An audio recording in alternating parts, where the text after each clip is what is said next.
The class named Java Lang Math contains a large number of math functions that accept different kinds of numeric arguments. You need to be familiar with the class in general and some of the functions in specific.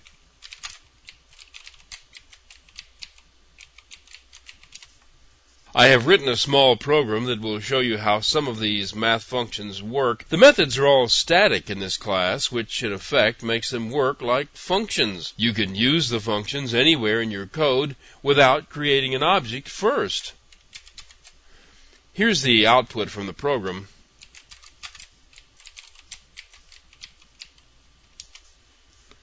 It's starting at the top. Probably the simplest of the methods in the class is the ABS, the absolute value method. If the number is positive, it just returns it. If the number is negative, it changes it to a positive and then returns it. And that's all it does. It returns a positive value for whatever number you give it.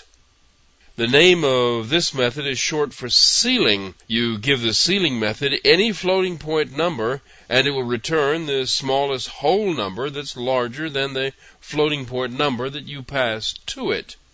The floor method is just the opposite. You give it a floating point number, and it returns the largest whole number smaller than the floating point number that you pass to it.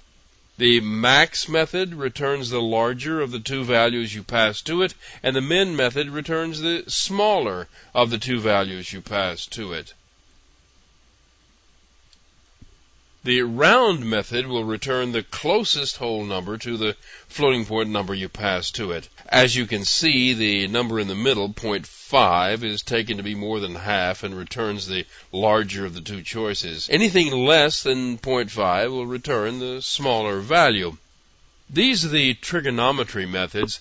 These methods will return the values of the sine, cosine, and tangent of any angle you give it. The angle is specified in radians, not in degrees, and there are a couple of other methods in the math class that can be used to convert between the two. A full circle is 2 pi radians. The value of pi is provided as a constant inside the math class. The square root method will return the square root of any positive floating point number. The number must be positive. You can't take the square root of a negative number. And the root returned from the method is the positive value, but there are actually two roots, one positive, one negative. The random method returns the value that is less than or equal to 0 and is less than 1. If you need a random number in another range, you just multiply the value you get from this one. There is no seed setting ability for the generator, but you will get different sets of numbers each time you run this program. If you need to do something special, like use a seed to generate the same set of random numbers over and over again, you should use the Java Lang random object. Actually, this method does create a Java Lang random object, but you don't have access to its controls.